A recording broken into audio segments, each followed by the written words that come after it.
Sepatu Nike. Siapa yang nggak tahu sepatu Nike? Sepatu olahraga yang fenomenal.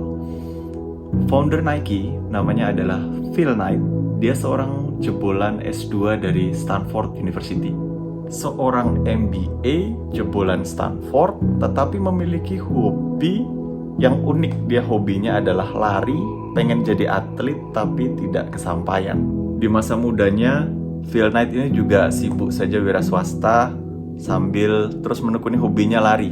Jadi malam-malam lari sambil bingung juga, ini kok aneh ya, saya ini seorang MBA Stanford tapi malah pengen jadi atlet. Dia tahu dirinya nggak mungkin bisa jadi atlet. Sampai kemudian dia terfikirkan, oh iya ya, saya kan hobi lari. Saya tahu betul seperti apa lari itu, apa yang dibutuhkan seorang pelari. Kenapa saya nggak bikin aja bisnis sepatu lari yang berkaitan dengan hobi dia. Irisan hobi dia satu lagi selain lari adalah spiritualitas. Jadi dia seorang penikmat Zen. Dia kepikiran, oh iya, kenapa nggak saya pergi aja ke Jepang? Saya kan suka Zen. Lalu hobi larinya dan ketertarikannya akan spiritualitas dunia timur menghantarkan dia pergi ke Jepang. Dia berangkat ke Jepang dengan uang yang pas-pasan, dengan sebuah niatan pengen ketemu sama bisnismen di Jepang yang produksi sepatu. Karena dia merasa waktu itu kayaknya di Amerika belum ada pasar sepatu dari Asia. Pasar sepatu dari Jepang belum ada. Singkat cerita, sampai dia di Jepang, dia bertemu dengan keberuntungan takdir. Di sana ketemu sama bisnismen Jepang yang ternyata sudah sejak lama mengimpikan bisa masuk ke dalam pasarnya Amerika. Dari situ kemudian terbitlah Nike. Sebuah hobinya Phil Knight, yaitu lari dan spiritualitas, yang tadi dia kira adalah sesuatu yang random, ternyata berkait dengan kehidupannya dan menjadikan dia memulai sebuah bisnis yang fenomenal.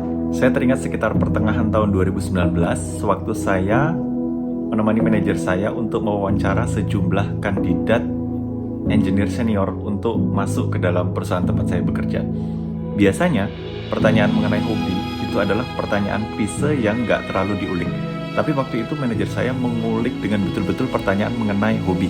Karena memang kadang-kadang berawal dari hobi, mengasah kita menjadi seorang pribadi yang unik, yang berbeda dengan orang lain. Dalam sebuah artikel di CEO Magazine disebutkan bahwa selain dari manfaat-manfaat klise seperti mengurangi stres, mengisi waktu luang, hobi bisa punya fungsi yang unik, yaitu enhance our identity, membuat identitas kedua yang mengasah kita menjadi orang yang otentik.